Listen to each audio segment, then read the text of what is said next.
오늘은 에스더 9장 20절에서 10장 3절의 말씀을 가지고 은혜의 흐름을 만드십시오라는 제목으로 말씀을 나누겠습니다. 물이 고이면 썩는다라는 말이 있습니다. 물이 고이게 되면 과학적으로 찾아보니까 동물성 플랑크톤이나 식물성 플랑크톤이 산소와 먹이를 공급하지 못하고 죽고 그 안에서 부패하는 일들이 있다고 합니다. 그러면 환경 자체가 다른 생명체가 살아갈 수 없는 환경으로 변한다고 합니다. 물이 고이면 썩는다라는 표현은 우리가 경험으로도 다 알 수 있는 당연한 말입니다. 그러나 우리는 이 단순한 문장을 고인 물을만을 가리켜서 이야기하지 않습니다. 어떠한 조직이나 공동체가 문제를 마주하였는데도 불구하고 해결하지 않고 있는 그 모습이나 현 시대의 흐름에 발맞춰서 발전하지 않고 옛것만을 고집하고 안주하며 뒤처지는 그런 상황, 이런 상황들을 가리켜서 사용하기도 하는 말이 물이 고이면 썩는다라는 문장입니다. 또는 기성세대가 새로운 세대의 교체에 반감을 가지며 공동체나 조직을 장악하고 있는 그러한 모습, 그로 인한 폐해를 가리키기도 하죠. 우리는 물이 고이면 썩는다라는 문장을 통해서 흐름이 얼마나 중요한지를 깨닫게 됩니다. 기성세대와 다음 세대의 교체 또는 다음 세대에게 현 세대의 좋은 것을 흘려보내야 하는 것이 중요하다는 것을 깨닫게 되는 것이죠. 물이 흐르면 그 안에 동물성 플랑크톤이나 식물성 플랑크톤의 산소와 먹이가 계속해서 공급이 되기 때문에 물속의 환경이 생명이 살아갈 수 있는 환경이 됩니다. 그렇듯 공동체나 조직 안에서 끊임없이 새로운 흐름이 있어야 합니다. 그러나 이러한 새로운 흐름은 옛것을 완전히 배제한 흐름이 아니죠. 새로운 흐름에는 굳이 구분한다면 이전의 흐름, 기성세대의 좋은 것들을 받아들이고 그것을 발전시키는 흐름을 의미합니다. 그래야 공동체나 조직은 썩어서 점점 죽어가는 공동체가 아니라 활력을 가지고 살아갈 수 있는 공동체나 조직이 되는 것이죠. 물이 고이면 썩는 것처럼 우리의 신앙은 고이면 썩습니다. 교만해지고 은혜를 잊게 되고 자만해집니다. 때로는 내가 받은 은혜를 잊어버린 채 나의 정체성이나 신분을 나의 노력과 공로로 받은 것처럼 착각합니다. 그리고 나와는 다른 신앙을 가진 사람들을 향하여 판단과 정죄를 늘어놓죠. 그러하기에 우리는 은혜를 흘려보내야 합니다. 은혜의 흐름을 만들어야 하는 것이죠. 교회는 은혜를 흘려보내야 하고 성도는 은혜를 흘려보내야 합니다. 그래야 개인과 공동체가 계속해서 건강하게 성장할 수 있는 것이죠. 오늘은 에스더의 말씀을 통해서 은혜를 어떻게 흘려보내야 하는지를 함께 보길 소망합니다. 첫 번째로는 이웃을 향해 받은 은혜를 흘려보내야 한다는 것입니다. 에스더의 간구로 유대인을 멸절하라는 명령이 폐지되고 유대인들의 대적들을 멸하라는 조서가 전국 각지로 뿌려졌습니다. 왕의 명령을 따라 아달월 즉 12월 13일에 왕의 명령이 시행되었죠. 유대인들을 대적했던 자들이 유대인들의 손에 무너졌습니다. 거기에는 하만의 자녀들도 포함되어 있었습니다. 그리고 14일에 잔치가 열렸고 15일까지 그 잔치는 진행되었습니다. 유대인들은 이날을 기념하여 명절로 삼았습니다. 이 명절이 바로 불임절입니다. 하만이 제비를 뽑은 날을 기념하여 불임절이라고 부릅니다. 모르드게는 앞에 모든 일을 기록하고 유대인들에게 한 규례를 세웠습니다. 바로 불임절을 지키라라는 것이죠. 이 불임절에는 자기들이 받은 은혜를 기억하는 것을 의미합니다. 민족의 멸절을 막으신 하나님, 에스더라는 한 사람을 세워 구원을 허락하신 하나님의 은혜를 기억하는 것이죠. 은혜를 기억하는 것에 혼자만의 자기 만족만을 이야기하지 않습니다. 그 은혜를 기억하고 은혜 안에서 누리는 것은 가난한 자들을 구제하는 것으로 이어지며 나아갑니다.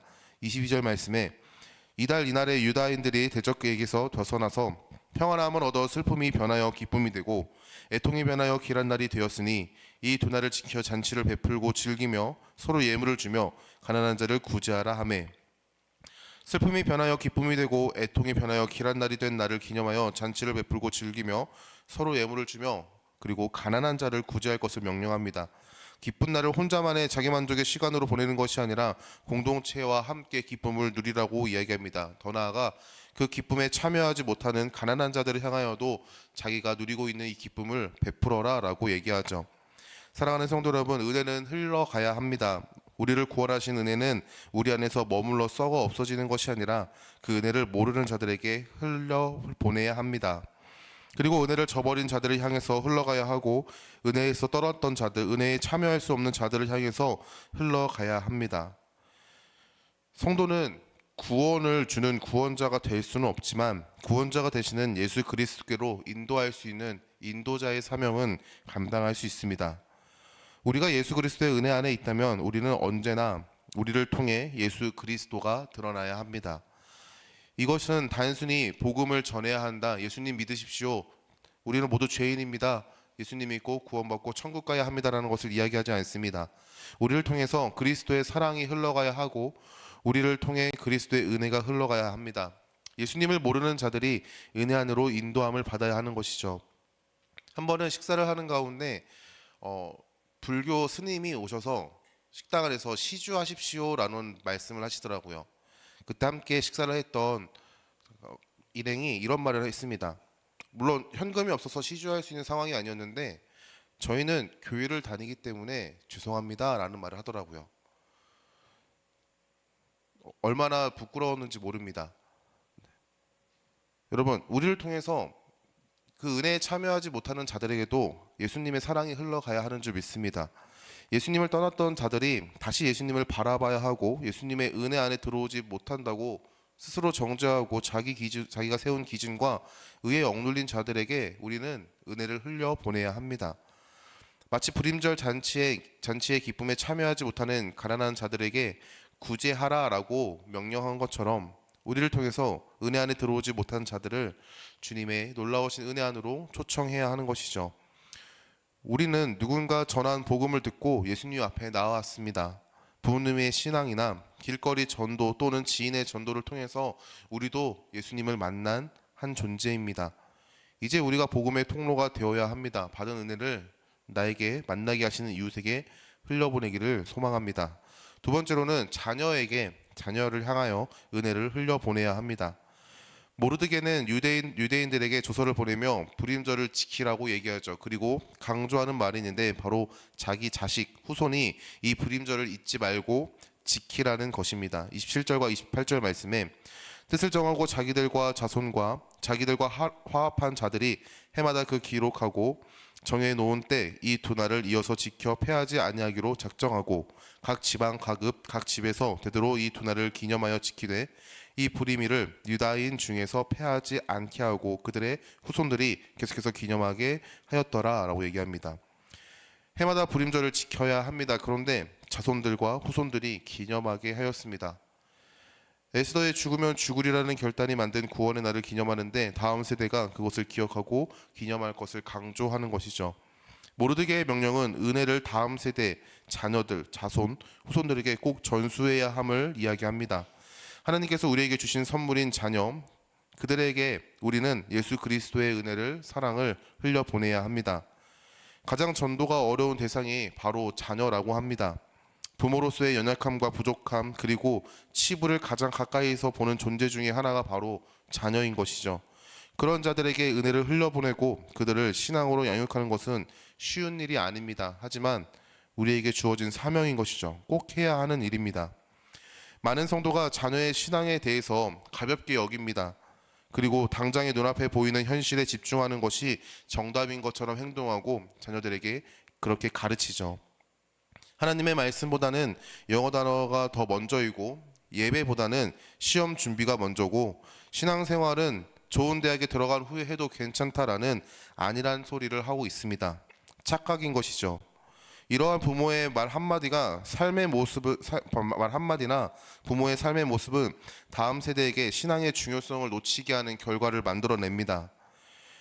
자녀의 신앙은 부모의 신앙의 결과임을 기억해야 합니다. 자녀들에게 은혜를 흘려보내야 하는 것이죠. 그 은혜는 우리의 순종과 결단을 통해서 흘러가야 합니다. 사랑하는 성도 여러분, 우리 자녀들 꼭 예수님 믿어야 합니다. 예수님 만나야 하고요. 그들의 평생의 삶 가운데 예수님이 주가 되셔야 합니다.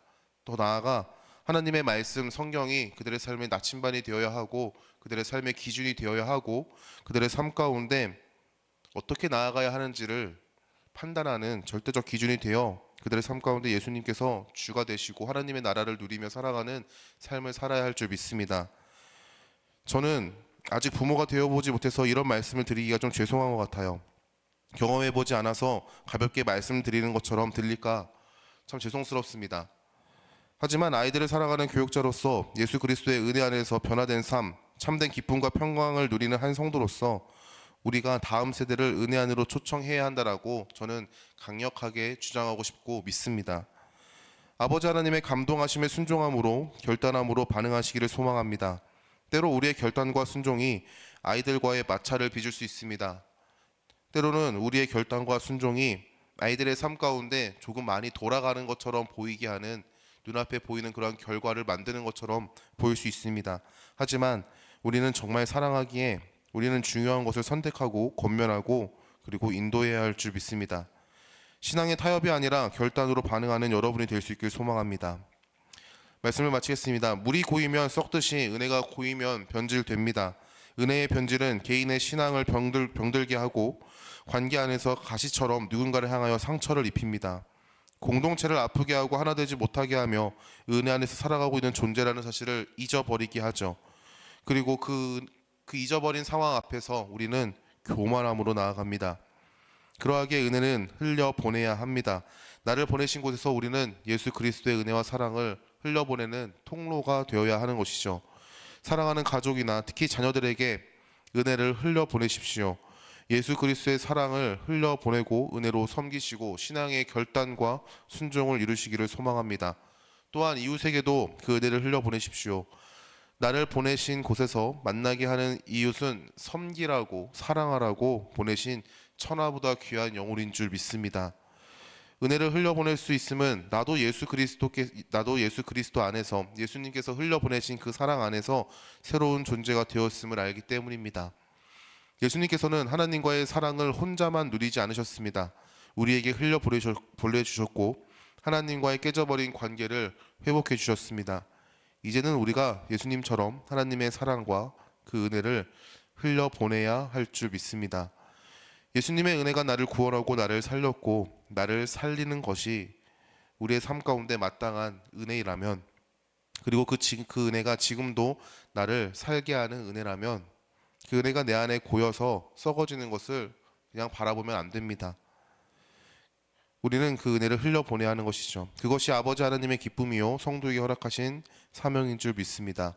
오늘 하루가 은혜의 흐름을 만드는, 그리고 은혜를 흘려보내는, 더 나아가 은혜를 누리는 하루가 될 수 있기를 예수님의 이름으로 축원합니다.